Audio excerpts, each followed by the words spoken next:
I am Joshua, 30 years old, and on the day I married the woman of my dreams, my entire side of the church sat completely, painfully empty because my own family chose a luxury island vacation over my wedding.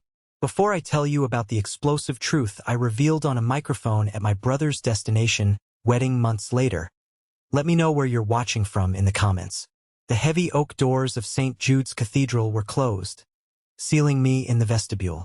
I stood there in my rented black tuxedo, adjusting my cuffs, listening to the muffled sounds of the string quartet playing from the sanctuary. I should have been nervous about the vows. I should have been sweating about whether I'd remember the steps for the first dance. Instead, my heart pounded against my ribs like a trapped bird because I knew exactly what was waiting for me on the other side of those doors. Nothing. When the usher finally pulled the handles back, the scent of white roses and old polished would hit me. I took my first step down the long, carpeted aisle. I kept my chin up. I forced my shoulders back. I had spent 6 years as an ER nurse in downtown Houston. I was trained to handle gunshot wounds, massive traumas, and screaming families in the middle of the night. I knew how to lock my emotions in a steel box and do what needed to be done. But nothing in my training prepared me for the sheer, suffocating weight of the visual before me. To my left, the bride's side was bursting with life. Sarah's family had shown up in droves. Her uncles were clapping my shoulder as I walked past. Her cousins were whispering and smiling. The pews were packed shoulder to shoulder. It was a sea of pastel dresses, sharp suits, and genuine warmth. Then I looked to my right. The first 3 rows, designated off with pristine white silk ribbons and beautifully printed name cards that read groom's parents and groom's immediate family, were entirely empty. The wooden slats of the pews stared back at me like missing teeth in a smile. Behind those 3 rows sat a handful of my coworkers from the hospital, guys who had worked the night shift with me and still managed to show up, running on pure caffeine. Beside them were a couple of my buddies from college. That was it. My entire side of the church looked like a memorial service where nobody cared enough to attend. The silence in that church felt thicker and heavier than any funeral I had ever been to. I reached the altar and turned around. The physical pain in my chest was so sharp I thought I might actually be having a cardiac event. I gripped my hands together in front of me so tightly that my knuckles turned stark white. I just stared at that empty space. It wasn't just a scheduling conflict. It was a statement. It was a loud, broadcasting signal to everyone in that room that Joshua Mitchell was not worth his family's time. Just 4 hours earlier, I had been standing in the cramped bathroom of the hotel suite, trying to fix my tie in the mirror. My hands were already shaking. My phone vibrated on the marble counter. The caller ID flashed my father's name, Robert Mitchell. I swiped answer, a naive, desperate spark of hope flaring up in my chest. Maybe they were driving up. Maybe they had gotten a flat tire. "Dad," I asked, my voice tight. "Hey, kiddo." His voice came through the speaker. It wasn't the sound of a highway in the background. It was the distinct, echoing chime of an airport intercom system. "Listen, we're boarding in about 20 minutes. The connection in Dubai is going to be tight, so I wanted to call you now." I froze. I stared at my own reflection in the mirror. "You're boarding, Dad. My wedding starts at 2 o'clock. I know, he said, sounding incredibly inconvenienced by my tone. "We'll celebrate later, all right? You know how it is. This trip for your brother was already booked months ago. The deposits were non-refundable. We can't just throw that money away." "You're missing my wedding," I stated. I wasn't asking. I was just saying the words out loud to see if they were actually real. "Don't be dramatic, Joshua." My mother's voice chimed in from the background. She must have been leaning close to his phone. "We sent a beautiful gift basket to your hotel room. Did you get the cheeses? Just focus on Sarah today." Before I could even respond, I heard my younger brother Dylan laughing in the background. "Tell him I said congrats," Dylan yelled. "We've got to scan our tickets, Josh. Proud of you, son. Send pictures," my dad said quickly, and the line went dead. I stood there in the bathroom for 10 full minutes. My phone buzzed again. A text message from Dylan. I opened it. It was a selfie of him sitting in a plush leather seat in the first-class lounge, holding a mimosa. The text read, "Vacation can't wait. Bro, drink one for me tonight." Face with tears of joy. I didn't throw the phone. I didn't scream. I just placed the phone face down on the counter. Then came another text, this time from my Aunt Clara. "Just heard your parents flew out. Don't let it ruin your day, sweetie. You know how your dad gets about his money. Be the bigger person. Be the bigger person." The mantra of my entire life. The heavy cathedral doors swung open again, pulling me back to the present moment at the altar. The bridal march began to play. The entire congregation stood up. There she was, Sarah. She looked like an absolute angel. Her dress caught the light from the stained glass windows, but it was her eyes that held my attention. She walked down the aisle with her father, John. When they reached the altar, John didn't just hand her over. He reached out and grabbed my shoulder, pulling me into a fierce, tight hug. "I'm so proud to have you as a son," John whispered into my ear. My throat closed up entirely. I nodded, unable to speak. John stepped back, and Sarah took my hands. She took one look at my face, then glanced quickly at the empty rows on my right. Her jaw set, her eyes filled with a fierce, protective fire. "You look incredible," I managed to whisper, my voice cracking. She squeezed my hands so hard I could feel my pulse in my fingertips. "You and me, Josh," she whispered back, never breaking eye contact. "That's enough. We are enough." I took a deep breath. She was right. I wasn't going to let Robert and Dylan Mitchell steal this day from me. I turned to the priest, ready to say the words that would start my real life. To understand how we ended up with 3 empty rows at a wedding, you have to understand my father, Robert Mitchell. If you live in the greater Houston area, you've probably seen his face on a billboard or on a local TV commercial during the evening news. He is the founder and CEO of Mitchell & Sons Custom Homes. He builds massive, sprawling estates for oil executives, tech millionaires, and professional athletes. His entire marketing brand is built on the concept of family. His commercials always feature him walking through a half-built house wearing a hard hat, looking directly into the camera, and saying, "At Mitchell & Sons, we don't just build houses. We build homes for your family. Because family is the strongest foundation of all." It makes me sick to my stomach just thinking about it. Behind closed doors, the family he cared about consisted of exactly one person. My younger brother, Dylan. Dylan was the golden boy. Dylan was the high school quarterback who blew out his knee and lost his scholarship, so my dad just bought his way into a private university. Dylan blew through his entire college fund in 3 years on fraternity dues, ski trips, and imported cars. Did my dad cut him off? No. He just hired him at the company as a vice president of marketing straight out of school, paying him a 6-figure salary to post on Instagram and play golf with clients. Meanwhile, I was the quiet one. I worked 2 jobs to put myself through nursing school because my dad told me that learning the value of a hard-earned dollar would build character. I took out student loans. I drove a beat-up Honda Civic while Dylan traded in a new truck every 2 years. I never asked for a dime. I just wanted my dad to look at me the way he looked at Dylan. I craved that approval. I wanted to hear him say he was proud of me without a camera rolling. When Sarah and I got engaged, things actually seemed to shift. For the first time in my life, my dad seemed genuinely interested in me. He invited me to lunch at a high-end downtown steakhouse. Just the 2 of us. No Dylan. We sat in a leather booth eating dry-aged ribeyes. He ordered an expensive bottle of wine. He asked about Sarah. He asked about my shifts at the hospital. Then, right before dessert, he reached into his breast pocket and pulled out a leather checkbook. He clicked his expensive gold pen and wrote out a check. He slid it across the table. It was for $30,000. "For the wedding, Josh," he said, leaning back and giving me that $1,000,000 billboard smile. "I know I haven't always been around. Building the business took a lot out of me. But I want you to have the wedding of your dreams. You've earned this. You're a good man." I stared at the check. My eyes actually watered. "Dad, this is too much. You don't have to do this." Nonsense, he said, waving his hand. I wouldn't miss my eldest son's wedding for the world. I've already blocked off the whole weekend on my calendar. I'm telling my assistant no calls, no meetings. That weekend is for Joshua. I took the check. I went home and showed Sarah. We were both in tears.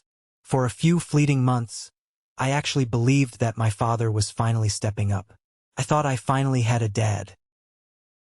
The illusion shattered exactly 3 weeks before the wedding. I was lying in bed, scrolling through Instagram, when Dylan's story popped up at the top of my feed. It was a picture of a pristine, overwater bungalow with turquoise water underneath.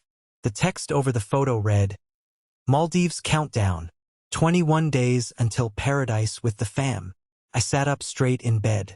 21 days. I looked at the calendar on my nightstand. That was the exact weekend of my wedding. I immediately called my mother. Mom, what is Dylan posting about the Maldives? She hesitated. I could hear the nervous flutter in her voice. Oh, honey, don't worry about that. Dylan just found a really great deal on a travel package. You know how stressed he's been at work lately. He really needs a break. Mom, he's posting that he's going in 3 weeks. That's my wedding weekend. It's just a slight overlap, Joshua, she said, using her classic pacifying tone. Your dad is working on the logistics. We might have to leave the reception a little early to catch our flight, but we'll be there for the ceremony. Don't make a big deal out of nothing. You know how your father gets when he's stressed. She lied. They all lied. They knew exactly what they were doing. They had booked a 2-week luxury vacation directly over my wedding date, and they didn't have the spine to tell me until they were literally at the airport gate. Back in the cathedral, Sarah and I were holding hands. The priest was halfway through his homily, talking about the virtues of patience and enduring love. The church was dead silent, save for the echo of his voice off the vaulted ceilings. Suddenly, a loud, sharp screech of audio feedback blasted through the church's PA system. People jumped in their pews. Some covered their ears. I whipped my head around to look at the sound booth in the back of the church. Luke, the church's /V guy, was frantically hitting buttons on his soundboard, his face pale with panic. Then, the massive projector screen that hung above the choir loft behind the altar, which was supposed to be turned off, flickered to life. It wasn't a blank screen. It was a live video feed. The image of pristine white sand and crystal-clear ocean water filled the screen. And there, standing in the center of the frame, 10 feet tall for my entire congregation to see, was my brother Dylan. He was wearing an unbuttoned Hawaiian shirt and holding a cocktail inside a coconut. Next to him was my dad, wearing expensive sunglasses and a linen shirt. Yo, test. Is this thing on? Dylan's voice boomed through the cathedral speakers. It wasn't a recording. It was a live FaceTime call that someone had patched directly into the church system. The priest stopped talking. Sarah gasped. Hey there, wedding guests, Dylan yelled, laughing obnoxiously. Sorry we couldn't make it to Houston. The traffic was terrible. He panned the camera around to show the luxurious resort behind them. Just kidding. We're in the Maldives, baby. My dad leaned into the frame, grinning. Happy wedding day, Joshua. We're having a drink for you right now.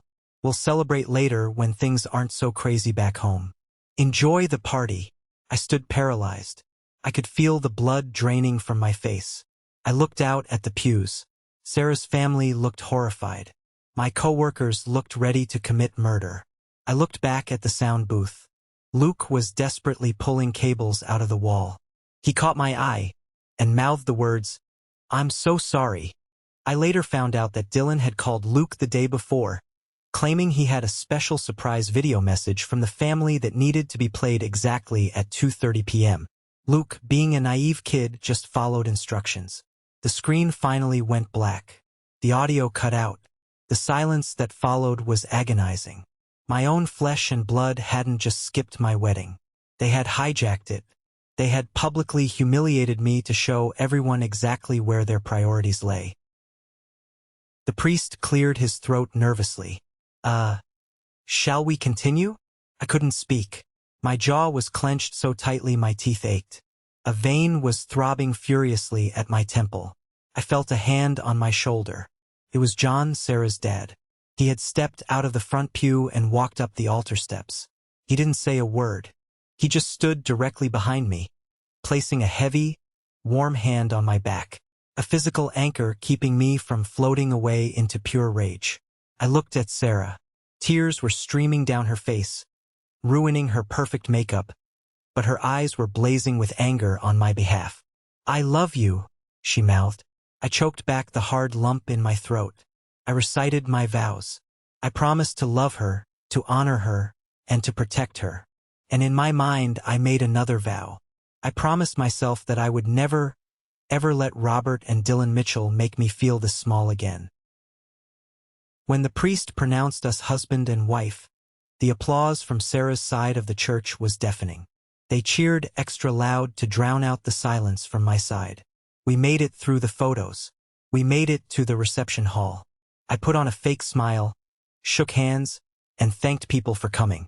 I was running on pure adrenaline and survival instinct. About an hour into the reception, during the cocktail hour, my best man, Matthew, pulled me aside into a quiet hallway near the kitchens. His face was grim. "Hey man, I didn't want to show you this, but I think you need to know," Matthew said, holding out his phone. It was Dylan's public Instagram page. He had posted a new photo 20 minutes ago. The timestamp lined up exactly with the moment Sarah and I were exchanging our rings. The photo showed Dylan, my dad, and my mom sitting at a private candlelit table on the beach. They were all raising glasses of champagne to the camera. The caption read, "Living our best lives. Nothing beats quality time with the people who matter most. Palm tree clinking glasses, hashtag family first, hashtag blessed, hashtag wouldn't miss it for the world." I stared at the screen. Hashtag wouldn't miss it for the world. I handed the phone back to Matthew. I didn't cry. The sadness was completely gone, burned away by a cold, calculating anger. "Are you okay?" Matthew asked gently. "Yeah," I said, my voice completely flat. "I'm fine. I'm going back to my wife." I walked back into that reception hall and I danced with Sarah. I drank champagne. I celebrated. Because I knew with absolute certainty that I was done. The Joshua who begged for his father's attention died in that church. 6 weeks went by. Sarah and I settled into married life. We didn't hear a word from my family. No texts asking how the honeymoon was. No calls. Nothing. It was as if I had ceased to exist the moment their plane took off for the Maldives. Then came a Tuesday evening that changed the entire trajectory of my life. I had just gotten home from a brutal 12-hour shift at the ER. We had dealt with a horrible car crash involving a nasty custody dispute between two parents, and I was exhausted. I was sitting at the kitchen island, eating cold pizza, when my personal email chimed on my laptop. I opened it. The sender address was a string of random numbers and letters. The subject line simply read, "Thought you should see this. A friend." There was no message in the body of the email, just a single PDF attachment. I clicked it. It was a scanned copy of an internal memo from Mitchell & Sons Custom Homes. Specifically, it was an email chain between my father, Robert, and his chief accountant, a guy named Aaron. The first email from Aaron read, "Robert, I'm reviewing the quarterly expenses. We have a massive charge here for the Maldives resort, first-class flights, and private excursions. How do you want this categorized for tax purposes?" My father's reply was time-stamped just 3 days before my wedding. "Aaron, please classify the entire Maldives trip under client development and staff retreat. We need to write it off this quarter to offset our tax liability for that new commercial build. And yes, pull the cash directly from the discretionary budget we set aside instead of Joshua's wedding contribution. I canceled that check yesterday. I'll make it up to him later. He'll understand, he always does." I read the paragraph 3 times.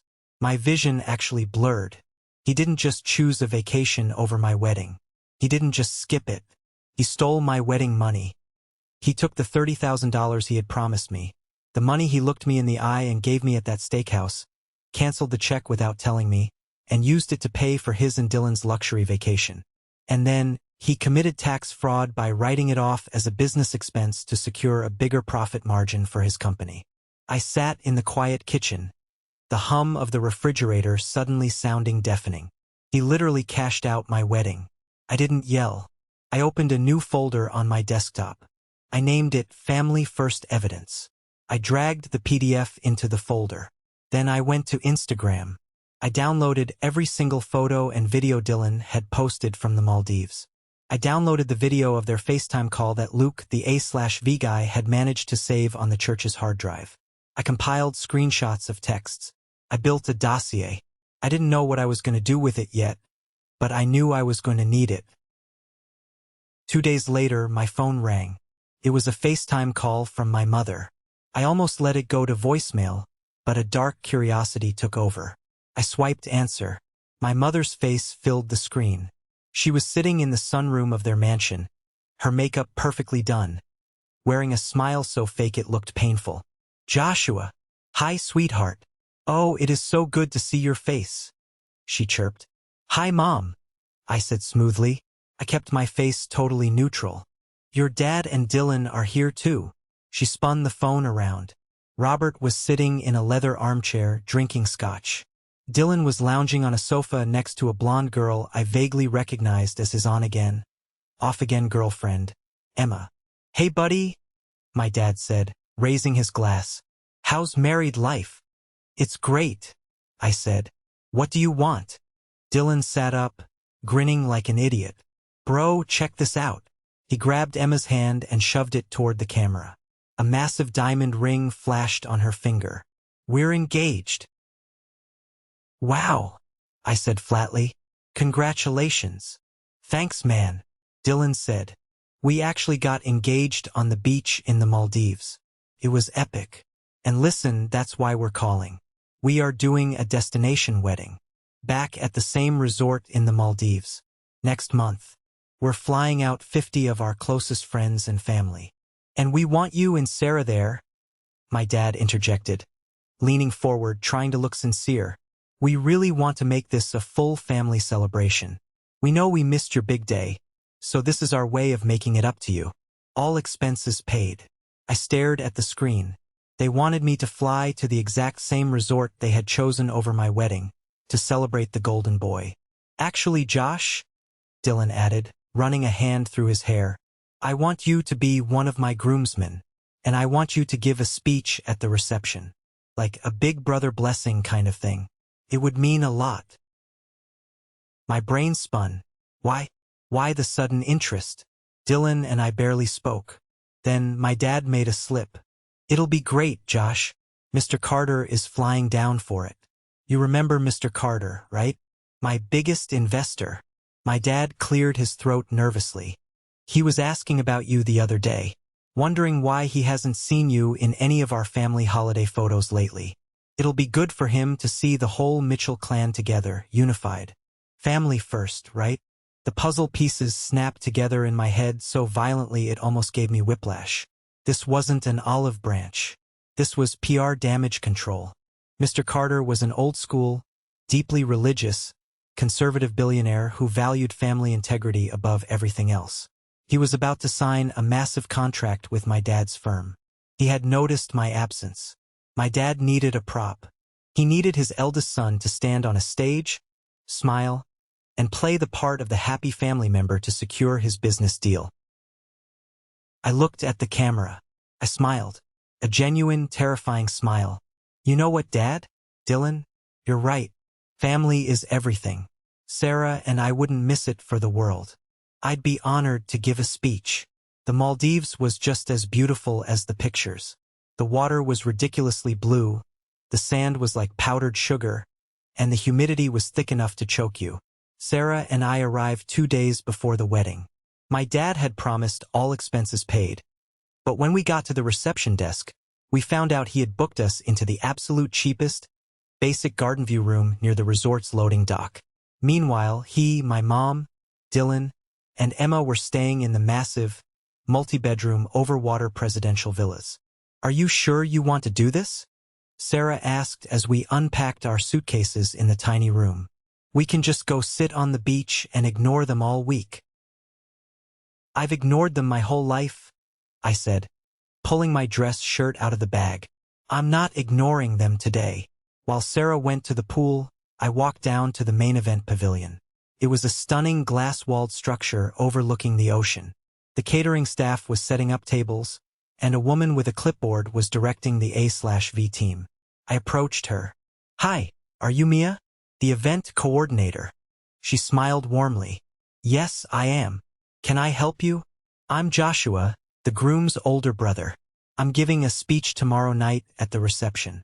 My family asked me to put together a little slideshow video. A surprise tribute. Can we load this onto your laptop for the projector? I pulled a sleek, silver USB drive from my pocket. Oh, how sweet. Of course, Mia said. She took the drive and plugged it into the main laptop connected to the massive LED screen behind the head table. Let's test it out. She clicked the file named Dylan MP4. The video started. The first 10 seconds were a slideshow of innocent childhood photos. Me and Dylan playing in the sprinkler. Dylan on his first bicycle. Soft, sentimental acoustic music played in the background. Ah, that is so lovely, Mia cooed. Yeah, it gets really emotional toward the end, I said, maintaining a perfectly straight face.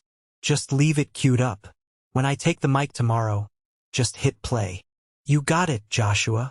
I walked out of the pavilion, the ocean breeze hitting my face. The trap was set. The wedding was a sickening display of wealth. Dylan and Emma said their vows on a private sandbank as drones buzzed overhead taking video for their social media. The reception in the glass pavilion was extravagant. Crystal chandeliers hung from the bamboo ceiling. Waiters carried trays of lobster tail and vintage champagne. I sat with Sarah at a table near the back, watching the spectacle. At the head table sat Dylan, Emma, my parents, and right next to my father was Mr. Carter. The billionaire investor looked stern, wearing a tailored linen suit, sipping sparkling water. My dad spent the entire dinner leaning over, laughing too hard at whatever Mr. Carter was saying, constantly gesturing to Dylan and Emma. Finally, the dinner plates were cleared. The DJ tapped his microphone. All right, everyone. If I could have your attention, we have a very special speech tonight. Please welcome the groom's older brother, Joshua Mitchell. Polite applause rippled through the room. My dad beamed, giving me a thumbs up. Dylan raised his glass to me. I stood up.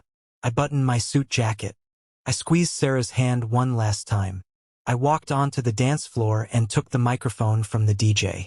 I stood right in the center of the room, the massive, dark LED screen looming directly behind me. I looked out at the sea of faces, my parents' wealthy friends, the corporate lawyers, the business partners, Mr. Carter, and my family. Good evening, I started, my voice ringing out clearly through the speakers. For those of you who don't know me, I'm Joshua, Dylan's older brother. We grew up in a house where the motto was always family first. My dad built his entire company on that slogan. So when Dylan asked me to come here and speak tonight, I knew I had to share exactly what that motto means to the Mitchell family. My dad nodded approvingly. Dylan grinned. I looked over at the sound booth and gave Mia a subtle nod. The massive screen behind me flickered to life. The soft acoustic music started. The crowd smiled as the childhood photo of Dylan in the sprinkler appeared. You see, 2 months ago, I also got married, I said, my voice steady, projecting over the music. It was the happiest day of my life. But if you look at my wedding photos, you won't see my family in them. The video on the screen abruptly cut. The acoustic music stopped dead. Suddenly, a high-resolution photo filled the massive screen. It was a wide shot of my wedding ceremony. It clearly showed Sarah and me at the altar, and in the foreground, the 3 completely empty, roped-off rows with the groom's family cards resting on the vacant wood. A collective gasp swept through the pavilion. The clinking of silverware stopped completely. They weren't there because they were right here at this resort, I continued, pacing slowly across the floor. In fact, they decided to send me a wedding gift. The screen changed again. Played the FaceTime video from my church. Dylan's obnoxious laughter echoed through the high-end pavilion. "Hey there, wedding guests. Sorry we couldn't make it to Houston. We're in the Maldives, baby." Then my dad's face 10 feet tall on the screen. "We'll celebrate later when things aren't so crazy back home. Enjoy the party." I looked at the head table. My mother's hands were covering her mouth in horror. Dylan looked like he had been struck by lightning. My dad's face was beet red, a vein bulging in his neck. "Joshua, that's enough!" My dad hissed loudly, half standing from his chair. "Turn that off." "I'm not done, Dad," I said, staring him dead in the eyes. "Because it wasn't just about missing a wedding. It was about how you paid for this trip." The video cut to the final slide. It was a massive, zoomed-in screenshot of the email from Aaron the accountant. I had highlighted my father's words in bright yellow. I read them aloud, my voice echoing like thunder in the silent room. "Please classify the entire Maldives trip under client development and staff retreat. We need to write it off this quarter. Pull the cash directly from the discretionary budget we set aside instead of Joshua's wedding contribution. I canceled that check yesterday." You could hear a pin drop in that room. The silence was absolute. I turned my attention to the billionaire investor sitting frozen at the head table. "Mr. Carter, my father invited me here to show you what a great family man he is. But the truth is, he stole his own son's wedding money to pay for a vacation, committed corporate tax fraud by writing it off as client development, and then used me as a PR prop to secure your business." My dad lunged forward, his chair crashing to the floor. "You little bastard. You're trying to ruin me over a scheduling conflict. You are lying. The email has the corporate timestamps, Robert," I said coldly. I dropped my volume, speaking directly to him now. "You chose your image over your son. You chose a tax write-off over my wedding. You told me my pain didn't matter. Tonight, I chose myself." This is a moment that changed everything, when I finally regained control of my life. Thank you for your patience in getting this far. You are amazing. Please help me like the video and leave a comment with the number 1 below so I know you've been with me this far. This will not only help more people find this story, but also let me know that my experiences are meaningful to someone. Your support is the biggest motivation for me to continue sharing the rest of this journey. The fallout was instantaneous and explosive. Before my dad could take another step toward me, Mr. Carter stood up. He didn't yell. He didn't throw a fit. He just calmly buttoned his suit jacket. His face was a mask of absolute disgust. "Robert," Mr. Carter said, his deep voice carrying easily across the dead-silent room, "my entire business model is built on trust and integrity. If you are willing to defraud the IRS and steal from your own flesh and blood for a vacation, I shudder to think what you've hidden in the construction contracts you handed my lawyers yesterday." "Mr. Carter, please, let me explain. The boy is mentally unstable," my dad stammered, sweating profusely. "Save it," Mr. Carter interrupted. "The deal is off. Do not contact my office again." Mr. Carter turned, signaled to his wife, and the two of them walked straight out of the pavilion. 2 other men, investors I recognized from my dad's golf club, immediately stood up and followed Mr. Carter out the door. My dad's multimillion-dollar expansion deal literally evaporated into the ocean air. Then the chaos hit the head table. Emma, Dylan's new bride, stood up. She was trembling. She looked at Dylan, tears ruining her mascara. "Is it true?" she demanded, her voice shrill. "Did you pay for my engagement trip with your brother's wedding money? Have you been lying to me this whole time?" "Babe, come on, it's just accounting stuff, my dad handles all that." Dylan backpedaled, reaching for her. Emma slapped his hand away. "Don't touch me. I'm calling my lawyer in the morning. I don't even know who you people are." She grabbed the skirt of her custom designer wedding dress and ran out the side doors of the pavilion, sobbing. My mother finally broke out of her paralysis. She rushed toward me, tears streaming down her face, her hands outstretched. "Joshua, please," she wailed. "How could you do this? You've ruined your brother's wedding. You've ruined your father's business. We are family. We can fix this. Just turn off the screen. Aunt Clara yelled from the back of the room. You are a disgrace, Joshua. I looked at my mother. I looked at the tears that she never bothered to shed for me when I was standing alone at an altar. I felt absolutely nothing. No guilt. No anger. Just a profound, liberating emptiness. I didn't ruin anything, Mom, I said softly, handing the microphone back to the pale, shaking DJ. I just showed everyone the truth. You guys ruined it yourselves. You just finally got caught. I turned my back on the head table. I didn't wait for my father to scream again. I didn't look at Dylan. I walked across the dance floor toward my table. Sarah was already standing. She had her purse over her shoulder. She was looking at me with a mixture of awe and absolute pride. I reached up to my lapel. I unpinned the expensive orchid boutonniere they had forced me to wear as a groomsman. I dropped it onto the floor and stepped on it as I walked past. I took my wife's hand. We didn't run. We didn't storm out dramatically. We just walked out of the glass pavilion, leaving the burning wreckage of the Mitchell family behind us. The warm ocean breeze hit my face, and for the first time in 30 years, I could finally breathe. The flight back to Houston from the Maldives was the longest 14 hours of my life, yet strangely, it was the most peaceful. We were flying economy, crammed into the middle section of a massive Boeing 777. My knees were pressed against the seat in front of me. The air was stale, and a baby was crying a few rows back. But I did not care.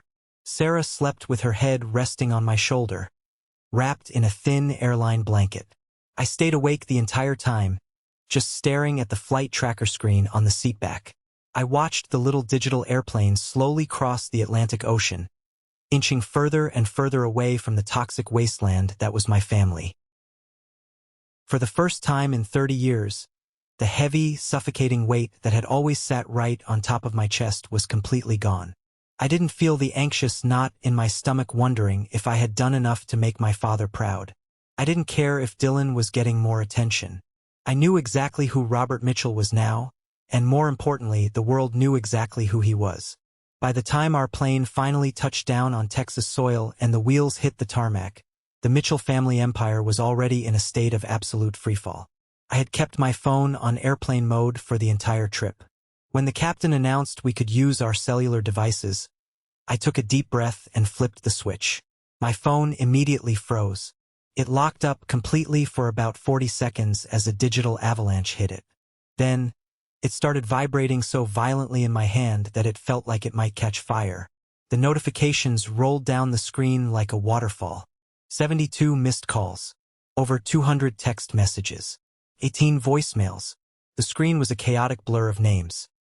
Dad, Mom, Dylan, Aunt Clara, and numbers I didn't even recognize. I didn't answer any of them. I just sat back in my uncomfortable seat and let the storm rage on without me. When we finally got back to our small house, I poured myself a glass of water, sat at the kitchen island, and decided to listen to the voicemails. I needed to hear them, not to engage, but to solidify my decision. I put the phone on speaker so Sarah could hear. The first voicemail was from my father. It was left at 3 in the morning, Maldives time. His voice was slurred, thick with scotch and pure, unadulterated rage. You ungrateful little bastard. His voice echoed in our quiet kitchen. You think you can humiliate me in front of my investors? You think you can walk into my event and destroy my reputation? I built this family. I built that company. I am calling my lawyer the second I get back to the States. I am rewriting my will today. You hear me, Joshua? You are cut out completely. You will never see a single dime of your inheritance. You are dead to me. I actually laughed out loud. He was threatening me with an inheritance that didn't even exist anymore. He was trying to control me with money, the exact same way he had always controlled Dylan. He truly believed his bank account was the only reason people tolerated him. The next voicemail was from my mother. The anger had shifted into desperate, pathetic pleading. She was sobbing so hard she could barely form coherent sentences. Joshua, please pick up the phone, she wailed. You have to fix this. Mr. Carter completely pulled his funding. Your father is having panic attacks in the hotel room. Dylan won't even come out of the bathroom. Emma left. She packed her bags and went to the airport. You have to issue a public statement. You have to tell the investors that you gave your dad permission to use the wedding funds. Please, honey. We are going to lose the house. You are the oldest. You have to save this family. She wanted me to commit perjury. She wanted me to lie to federal auditors and investors to save the reputation of the man who stole my wedding money. I deleted the voicemail. A week after we got back, I received a phone call from a Houston number I didn't immediately recognize. I answered it cautiously, stepping out onto my back porch. Joshua? It's Aaron. It was the chief accountant, the man who had anonymously sent me the damning email in the first place. His voice was hushed, tight with anxiety, like he was calling from a bunker. Aaron, are you okay? I asked. I'm fine, Josh. I just wanted to tell you what happened after you dropped that bomb, Aaron said, his breath hitching slightly. You need to know the extent of it. Aaron told me everything. He said that the moment Mr. Carter walked out of that wedding reception in the Maldives, it started a catastrophic chain reaction of financial panic. Mr. Carter didn't just pull out of the new commercial build. He called 3 other major real estate developers in the Houston area and explicitly warned them about my father's business ethics. He told them Robert Mitchell was embezzling funds and falsifying tax documents. Within 48 hours, Mitchell and Sons Custom Homes lost 4 of their biggest contracts for the upcoming fiscal year. Millions of dollars in projected revenue simply vanished overnight. But it didn't stop there. Aaron told me that seeing me stand up to my father had given him the courage to finally do the right thing. While my parents were desperately trying to do damage control from an island in the Indian Ocean, Aaron had taken the rest of his financial records directly to the company's board of directors.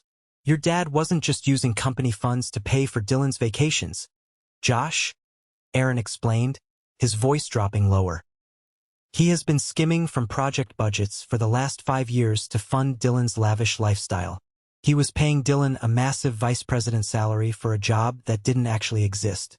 He was writing off Dylan's luxury cars, his country club memberships, and his private flights as corporate expenses. When Dylan blew through his entire college fund in 3 years, your dad just started using the company accounts as a personal piggy bank. The board of directors initiated a brutal, immediate internal audit. When my father finally flew back to Houston, his key card to the corporate office had been deactivated. They essentially forced him to step down as CEO immediately, pending a full investigation into corporate tax fraud and embezzlement. Aaron told me the IRS was already involved and requesting documents. My father, the great Robert Mitchell, the man who built his entire identity on his wealth and power, was locked out of his own building. And then there was Dylan. My golden boy brother suddenly found out that actions have severe, real-world consequences. Emma didn't just run out of the reception and fly home early. She landed in Texas and immediately hired the most vicious, expensive divorce lawyer she could find in the city. Because the ink on their marriage license was barely dry, her lawyer bypassed a standard divorce and filed for a complete annulment based on fraud and misrepresentation. She publicly dragged Dylan to her entire wealthy social circle, exposing the absolute fact that his perfect, influencer lifestyle was built entirely on stolen money and corporate lies. Because the board of directors had frozen my father's assets and ousted him from the company, Dylan's exorbitant 6-figure salary was terminated effective immediately. He had no savings. He had assumed the bank of Dad would always be open to fund his lifestyle. Suddenly, he was 27 years old, facing a humiliating public breakup, with 0 income, no actual job skills, and a mountain of crippling credit card debt from his designer clothes and VIP bottle service nights. He was forced to move back into my parents' sprawling mansion. But the mansion itself was suddenly a sinking ship. With the IRS freezing accounts and the company threatening a massive lawsuit to recoup the embezzled funds, my parents had to put the estate on the market. Aunt Clara tried to intervene one last time. She called me from a blocked number a month later. Joshua, you need to come over here right now, Aunt Clara demanded, her voice dripping with artificial urgency. Your father's blood pressure is through the roof. We might have to plan a funeral if you keep this up. You need to come apologize and fix the mess you made. Family is family, Joshua. You don't abandon blood. Aunt Clara, I replied, leaning against my kitchen counter. I didn't steal the money. I didn't commit tax fraud. I didn't skip my own son's wedding for a beach trip. They made those choices. I just provided the projector. Do not call me again. I hung up the phone. I went into my carrier settings. I officially changed my phone number.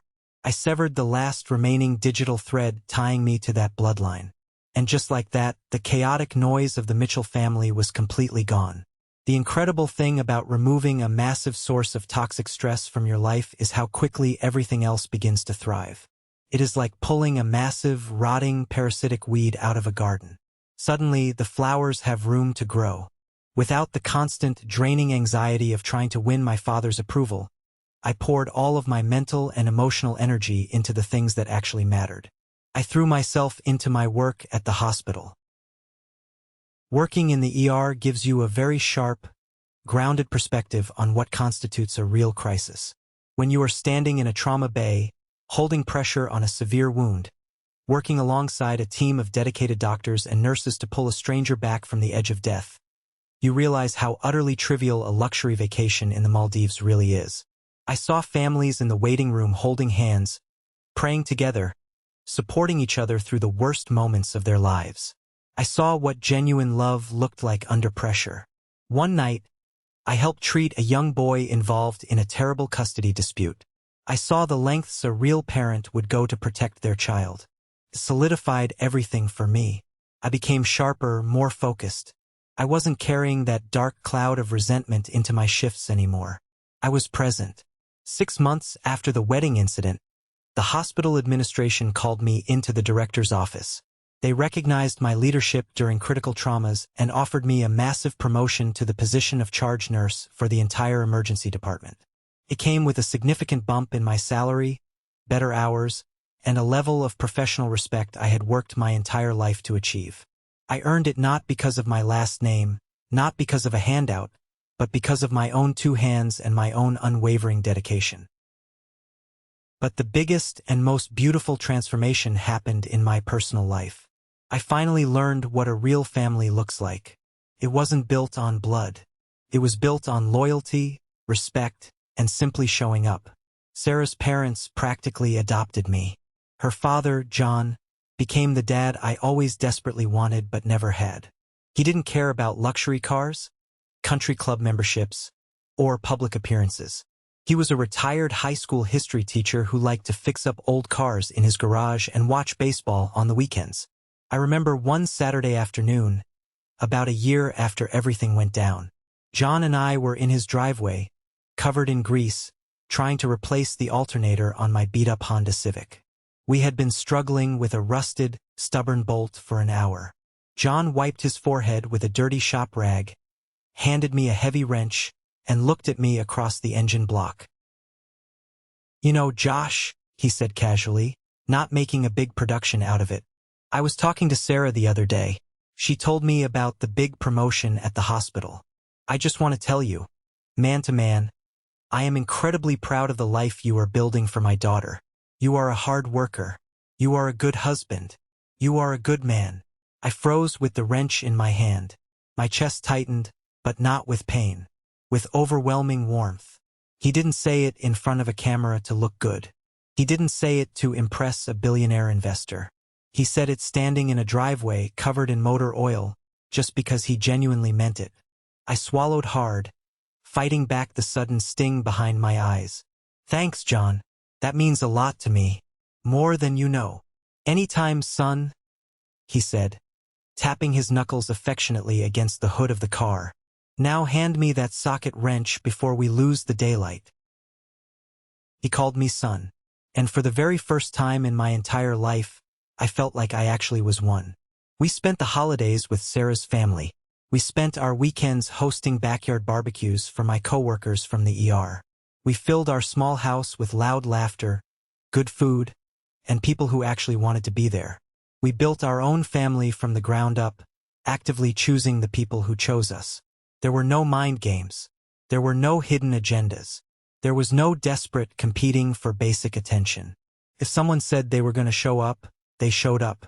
And if they couldn't, they apologized with genuine sincerity and made it right. It was a completely foreign concept to me, but it was the most beautiful thing I had ever experienced. I learned that true family isn't the people who look good in your photos. True family is the people who stand next to you when the cameras are off, when the chips are down, and when there is absolutely nothing to gain from loving you. It has been nearly 4 years since I walked out of that glass pavilion in the Maldives. I am 34 years old now. As I sit here on the back porch of the beautiful new home Sarah and I just bought, watching the sun set over the oak trees in our backyard, I find myself thinking back on the entire turbulent journey. If you had told the 30-year-old version of me, the guy standing in that cathedral staring at empty wooden pews, that this is where I would end up, I never would have believed you. I thought my life was practically over that day. I thought I was permanently broken, destined to carry the heavy title of the forgotten older brother forever. A lot of people ask me if I have any regrets. They ask me if I feel guilty for exposing my father's financial crimes and essentially destroying his company. They ask me if I ever miss my brother or wonder what he is doing. Society puts a massive, unfair amount of pressure on us to forgive our families no matter what they do to us.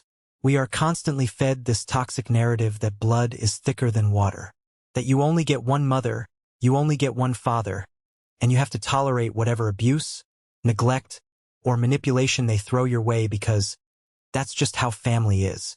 People will look you straight in the eye and tell you to turn the other cheek, to keep the peace, to swallow your pride and go to the holiday dinner just to keep up appearances and make everyone else comfortable. I am here to tell you that narrative is a dangerous trap. It is a lie designed to keep toxic people comfortable while the people they constantly hurt suffer in absolute silence. I do not regret a single second of what I did. I do not feel a shred of guilt for holding a mirror up to my father and forcing him to look at his own reflection in front of the world. I didn't ruin his business. His insatiable greed, his massive ego, and his blatant disregard for basic human decency ruined his business. I was just the messenger who finally refused to sweep his mess under the rug. Walking away from my family was the most painful, terrifying thing I have ever done. It felt like standing on the edge of a jagged cliff and jumping off into the pitch black. But the moment I let go, I didn't hit the ground. I finally learned how to fly on my own. I learned that establishing firm boundaries is not an act of betrayal. It is an act of profound self-preservation. You are allowed to protect your mental peace. You are allowed to look at the people who raised you and say, "The way you treat me is completely unacceptable, and I will no longer participate in this dynamic." You are allowed to walk away from a table where respect is no longer being served. For years, I bought into the lie that my father's lack of attention meant there was something inherently wrong with me. I thought if I just worked harder, if I got better grades, if I became a successful medical professional, he would finally love me the way he loved Dylan. But the truth I finally accepted in my core is that his inability to love me was never about my flaws. It was about his deep, fundamental limitations. He was a hollow man chasing money and public applause, and I was spending my life looking for water in a completely dry well. I stopped being angry at him a long time ago. Holding on to anger requires energy, and I refused to give him another ounce of my energy. Now I just feel a distant, cold sense of pity for him. He traded his actual family for a fake public image, and in the end, he lost both. He has nothing left but the consequences of his actions. Dylan is still trying to figure out how the real world works. From what I hear through the grapevine, he is bouncing from entry-level job to entry-level job, still waiting for a magical financial bailout that is never going to come. I hope he figures it out someday. I really do. But it is not my job to rescue him. I laid my heavy armor down. I am not fighting that exhausting war anymore. I share this story not just to vent about my past trauma, but because I know exactly how many of you out there are listening to this right now and recognizing your own painful reflection in my words. I know there are men and women watching this who are the Joshua of their own families. The responsible one, the reliable one, the one who is fully expected to absorb all the disappointment, swallow all the hurt, and keep smiling for the sake of the perfect family photo. I want to look you directly in the eye and tell you something that took me 30 long years to finally figure out. Your worth is not determined by the people who are entirely incapable of seeing it. You do not have to set yourself on fire just to keep toxic people warm. You have the immense power right now, today, to rewrite the ending of your own story. It might require you to leave some people behind. It might require you to face a period of intense grief and isolation. But on the other side of that pain is a life of genuine, unshakable peace, surrounded by people who love you for exactly who you are, without conditions, without hidden agendas, and without requiring you to shrink yourself to fit into their selfish narrative. So, what is the ultimate educational lesson from this entire saga? The greatest takeaway I can offer you is that we must completely redefine what family actually means. Family is an ongoing action, not an automatic birthright. It is earned through daily consistency, brutal honesty, and mutual respect. Do not waste your precious, limited years trying to convince toxic people to value your existence. Spend your time finding the people who already do. When you have the courage to stand tall and enforce your boundaries, you teach the rest of the world exactly how to treat you. You are worthy of a love that shows up on time, a love that stays through the storm, and a love that celebrates you in the light, not just when it benefits their image. This brings me to the end of my journey, and I genuinely want to hear from you. Which part of this lesson resonated with you the most today? Have you ever had to find the courage to walk away from a toxic family pattern to protect your own peace? Share your perspective in the comments below. Or, if you simply agree with the message and want to show your support, just comment the word good, so I know these lessons hit home for you and that you value this educational takeaway. Thank you for listening. Thank you for your time. And remember to always choose yourself.